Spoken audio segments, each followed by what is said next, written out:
you've been on the internet, you know what Brawl is. The third game in the Smash series, the thing keeping Wii relevant, the one that ruined the meta, and introduced tripping and type differences, and Sonic having 3 whole animations in his entire moveset. Good times. Brawl is kind of the awkward middle child. It didn't start the series, it isn't the big competitive one, it isn't the newest one, it's just kind of there. But Brawl came out in a special time, 2008, and was relevant pretty much the entire time until Smash 4 came out in 2014. That's 6 years of being pretty much the biggest Nintendo game ever to that point.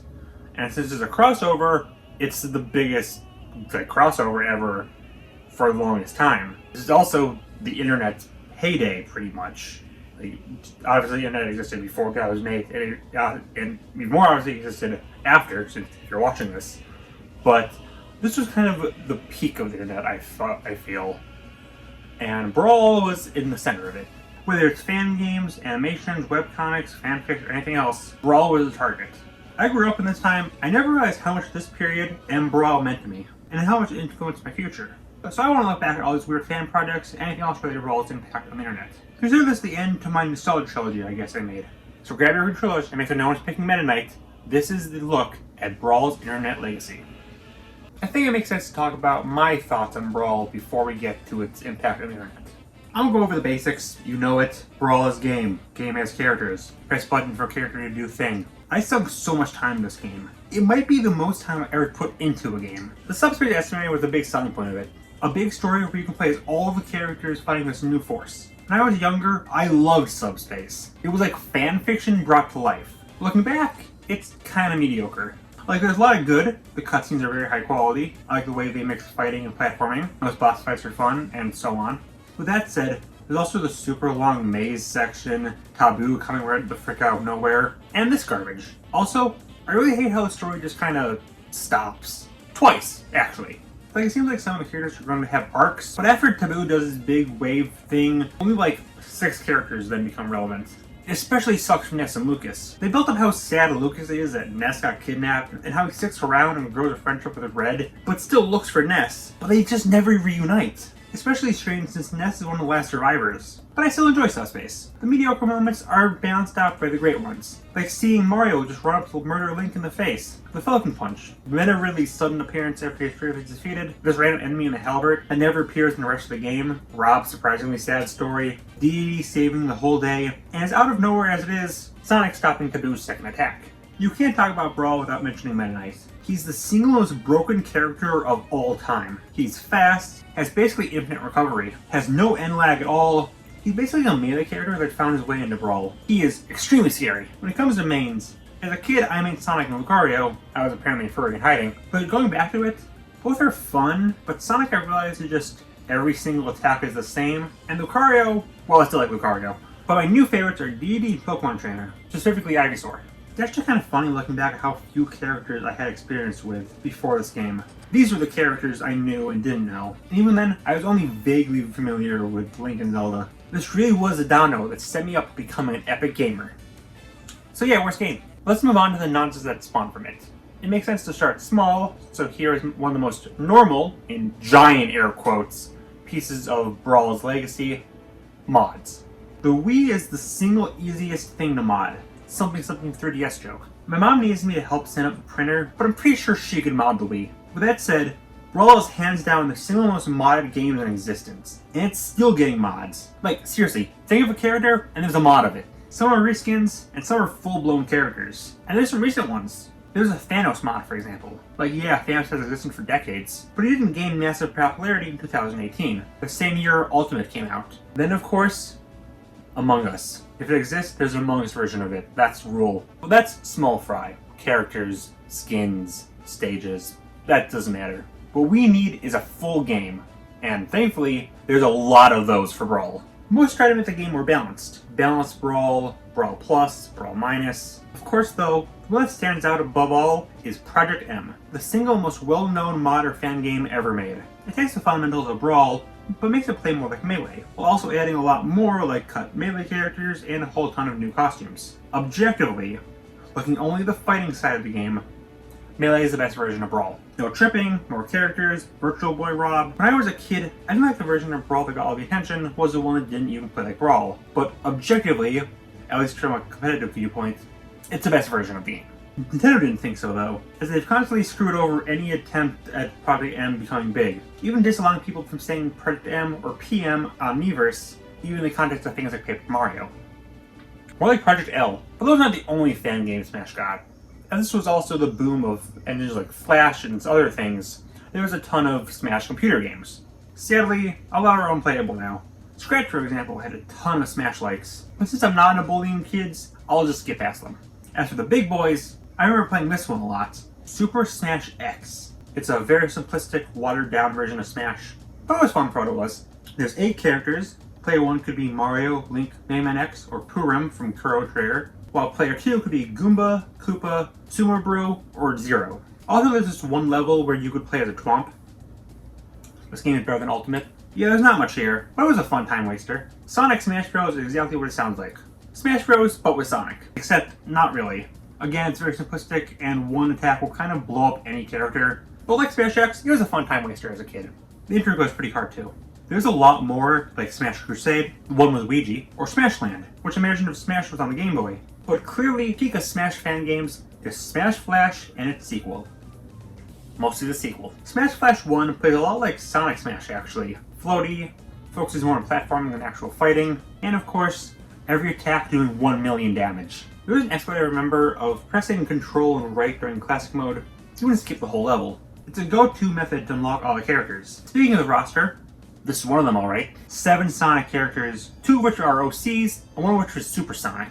Meta Knight was playable, but he was part of Kirby's moveset as a swap character, and of course, Mr. Incredible. I don't understand why everyone hates Mr. Incredible so much. We can all ask for Goku a billion times, and no one blinks an eye, but Bob Parr gets in Smash Flash, and that's suddenly compromising all integrity?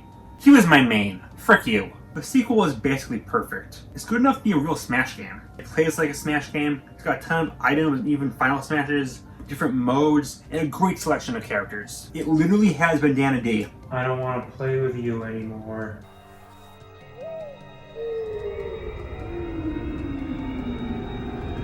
While Flash might have gone under, the game is still playable if you're downloading it, and it gets updated somewhat frequently.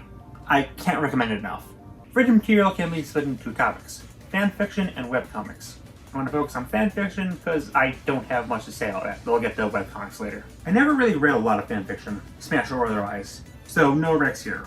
With that said, I wouldn't be doing Brawl's legacy justice if I didn't bring up 2 specific ones. Super Smash Bros. Mission from God is a troll fic by Princess America about a conservative woman in the Smash world. It's full of homophobia and every single word is misspelled, but as I said, it's a troll fic.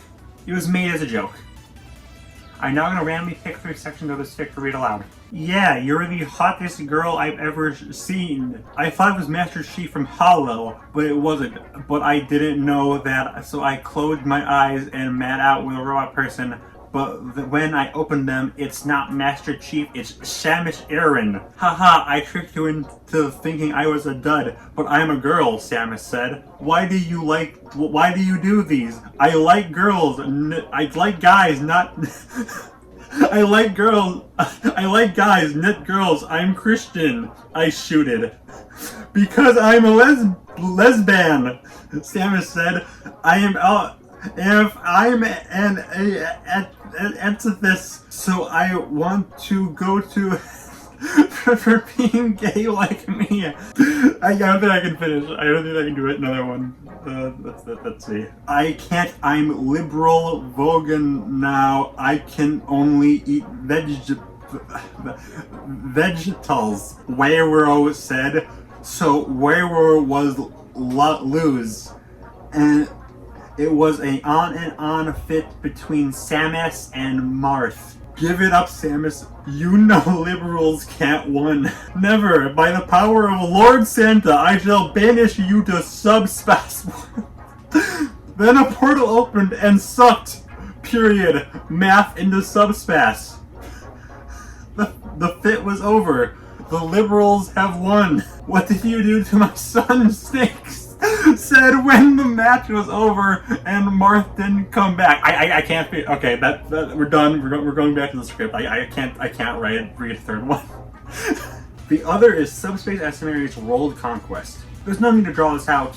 This is infamous for being one of the longest pieces of fiction ever written. For the longest time, it actually held that title before being overthrown by Can Cole fanfiction, Ambience of Fleet Symphony, and then Loudhouse fanfiction, Loudhouse Revamped. This is real. World Conquest is still going. As of writing, it has 221 chapters and over 4 million words. To put that into perspective, the Lord of the Rings trilogy is only 576,459 words, and the 7 Harry Potter books are 1,084,170 words. It's actually no longer the longest Smash fanfic that undergoing Smash life, but that's not Brawl specific. The fanfic itself, from what I read, isn't too special. It's about Lucario and the self-insert Chris trying to stop the Subspace Estimator from taking all over the world. It's standard fare for fanfiction, but it holds a very special place in Smash history, even if it's been dethroned. Webcomics though are something I'm more familiar with 2 really standing out: Brawl in the Family and Awkward Zombie. While the latter is technically a melee webcomic, I say it's connected enough to Brawl to still count. Awkward Zombie is a gag a day webcomic about various video games, the main focus being Smash, even giving their own takes on Roy, Marth, and Link, most notable for being the only piece of Smash fan works to feature Marth and not make him a gay stereotype. I'm so proud. Yeah, this still holds up pretty well. Being a Nintendo owned, I'm not super into them constantly swapping between various widely different games, but hey, there's still a lot of funny in here, especially notable since it's still going to this very day. This comic with Ridley is my favorite. Brawl in the Family though is literally my childhood.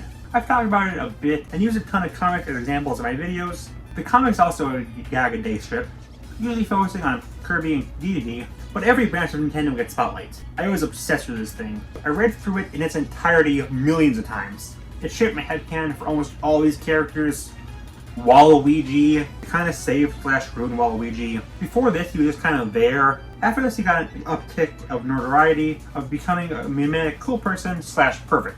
They actually made a book all about Waluigi a while after the comic ended, though I haven't read it. There's also an official plus based off this version of Dedede. I want it. I could never find it. I would kill for it. Honestly, if there's enough demand for it, I could probably make an entire video on Brawl in the Family. But for now, let's move on. Machinima.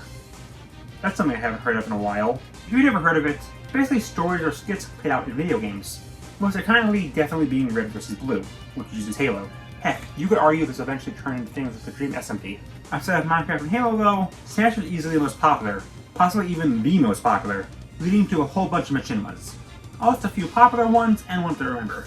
Smash Chasm was one of the biggest ones, about a bunch of Smash players on a tournament server. It actually started on Melee, but later episodes were on Brawl. It was made by Shipperdage, the same guy who made the Starter Squad series. It's very much a product of its time.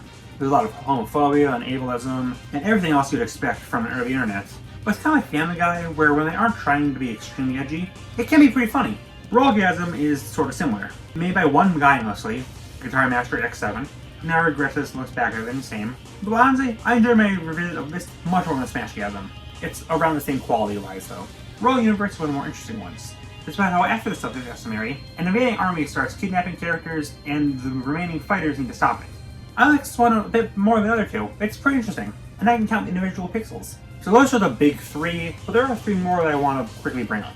Supersonic Racing was the first machinima I ever remember seeing, Smash or otherwise, and it was so cool to me. Seeing people make a story out of Smash was mind-blowing, and it was one of the first times I've seen mods at all. Even though it was very simple stuff, like moving the camera or putting characters where they shouldn't be. It's a simple story. Sonic and Captain Falcon prepare for a race. They race. We never see who wins. But it holds a special place in my heart. The other 2 I can't find. Maybe I'm not putting in the right details to find them on YouTube, or maybe they were deleted. If you guys remember any of these, please tell me, because I'm really interested in finding these. But here's what I remember. Might be something wrong, but yeah, this is the basic gist of these 2 stories. The first one is about Kirby. Unlike the other ones I talked about, it has no dialogue and is just done with music.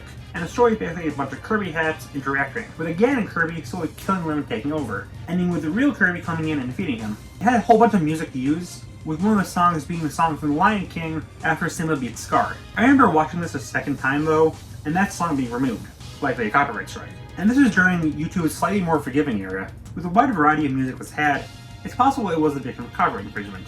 The other I remember even less about. It was about Captain Falcon, and he was dating Samus, who, wow, looking back, it must really suck to be a Metroid fan in this time. no games, eventually you go to the other end and that speaks for itself. And if Samus appears in anything, she's nothing more than a girlfriend at best or a joke about her butt and chest at worst. This being the former, where I think Snake wins her over, or he beats up Falcon. I could be getting this horribly wrong. What I remember best is Falcon seeking out Ganondorf, who asks Falcon what he wants. He says he wants her being Samus, and then Ganon offers him special powers. This is all shown using audio from Revenge of the Sith. I don't remember what happens after this. If anyone remembers either of these two, please tell me. So this is kind of where I'm going to throw everything else I want to talk about. I'm probably forgetting some stuff, so tell me your Brawl memories in the comments. But for now, this is everything else I want to talk about. Probably the biggest one I haven't mentioned yet is There Will Be Brawl. This is basically what you would get if you took Sin City, Silence of the Lambs, a little bit of Watchmen, and gave it a Nintendo coating. It's very, very dark. Kirby is a Hannibal Lecter-esque cannibal. Various characters are Mafia Dons. Basically everyone is depressed. Falcon and Pit are gay for each other. Don't worry, Martha's gay too. We won't deviate too far, don't worry. It's very grimdark. Honestly, too grimdark for my taste. Unlike Bikini About Her, which I talked about in that video I regret, I feel like there's a lot more of that classic. Let's take an innocent thing for kids and make it full of sex and swearing and gore for cool points. And something like Bikini About Horror, which has a very clear respect for source material. Didi gets sorry to get Epona. She looks disgusted. What was she doing with that horse, Didi? That said, this certainly isn't bad by any means. While it's not as obvious, there's still a clear appreciation for these characters. I mean, just look at these costumes. There's like 50 different characters, and most of them have very intricate, well-made costumes. I genuinely love a lot of these. It's not for me, but if this sounds like something you'd be interested in, I definitely say give it a shot. But I swear to God, if I see one more evil Kirby, I'm gonna blow up Australia. With that said, there's one really interesting thing about There Will Be Brawl. Its creator and the actor behind characters like Kirby and Ganondorf, Matthew Mercer. If that name sounds familiar, it's because he, after this, broke into the voice acting scene. He's Leroy Ackerman, Dr. Rokujo, Tigra, Espio, Leorio, and most notably, Chrom from Fire Emblem. And yes, it means exactly what you think it means. When Chrom got a cameo in Smash 4, Matthew voiced him, and more obviously, he voiced him in his full playable appearance in Ultimate. It's so hilarious to know the person who made all of Nintendo's characters and murderous gang leaders is now in the very series he parodied. Like, I doubt anyone knew about There Will Be Brawl when he was casted, but still, it's funny. This isn't even the only example. Kyle Herbert played Wario in this, and Leo went on to voice Ryu, and that carried on to Smash 4 and Ultimate as well. And extra funnily, he's now an official part of the Wario cast too. As of WarioWare Gold, he's the voice of Dribble and Dr. Quagmire. It's like if Nickelodeon hired the guy who wrote Suicide to write an episode. It's kind of amazing. When it comes to my personal Brawl memories, one of my first YouTube experiences ever was watching a channel called CJS001. He does a lot of things like reviews and top 10s, but I found him through his various Brawl videos, including imagining movesets for characters, music that could be in the game, and various sketches. He doesn't do stuff like this anymore, but I really love his channel and his recent stuff as well. He's one of my biggest inspirations. Brawl Taunts is a series by Chris Neozy, also known as Kerbifer, featuring a bunch of wacky things happening to the Brawl characters. It's another painfully early internet video. It has all the trappings you'd expect. But hey, I'm nostalgic for it. Animation's decent, there's a few funny jokes. They actually kind of predicted Cloud being in Smash. That's kind of funny. Chris also broke into the voice acting scene. He's Regan from Mob Psycho, Ernesto from RPKO, and a handful of characters from Pokemon Generations. You're actually going to get another moment of fans becoming part of Smash, as Chris was supposed to voice Byleth from Three Houses. But as it turns out, he's a horrible human being. AMVs were a big part of early YouTube, and maybe still today? I'm not sure. Again, considering how aggressive companies are on music, I wouldn't be surprised if it killed all chance of people making AMVs. And I'm sure a lot of old ones are now lost to time. Brawl AMVs tend to only use subspace cutscenes, which really limits how much you can use, and watching more than one of them, you'll see the same thing used constantly. Like, I swear, it's a requirement to start on the scene of Kirby flying away from the Coliseum getting sucked up. One AMV I especially remember is this version of the Ultimate Showdown of Ultimate Destiny. If you don't remember this song, it's one of the first really big internet trends. Like, if you made AMVs, you had to cover this. It's about a bunch of pop culture icons murdering each other, prime source for AMVs, and Smash versions. And this was the first time I heard it. Made by Josh Schwartzer, another channel that's still making non-Brawl content to this day, and another that massively influenced me. If I had to highlight another channel as a whole, it has to be Rossi Shuabaki, now known as Lido. They make a lot of great and kind of creepy Smash-related animations paired with various Japanese songs. I'm not going to go into detail with these, because I feel like they speak for themselves. This was a really fun revisit. I loved these as a kid, and now, please check these out. And then there's this freaking video! Yes, I'm complaining about it again! Worst freaking video on the internet! Wow, I love to play this Tubby, that's fun! Frick you! And that's all I want to talk about today. Yes, there's probably loads and loads more that I haven't mentioned, but I feel like the wide variety of stuff I talked about today makes my point clear. Brawl's internet legacy is truly unmatched. 2008-2014 internet is something I'm kind of mixed on. On one hand, I love that this was the height of anyone can do anything. Whether it's you and your friends just kind of messing around making funny voices in a video game, or a complicated overarching live-action horror story, it's truly felt like anyone could get big. Nowadays, better either cause controversy, or hope to God someone shouts you out. Because it doesn't matter what you do or what site you're on, you're not getting noticed. In the old days, it felt like you really could be a star no matter what.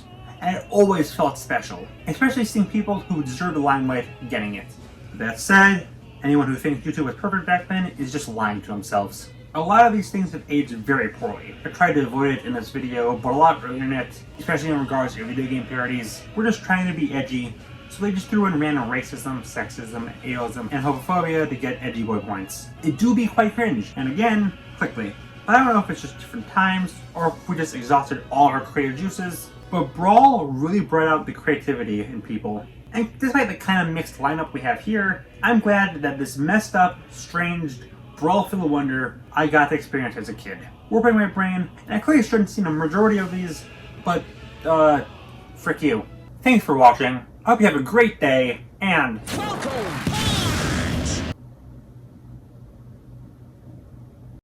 I'm the only pretty boy in this game, bitch.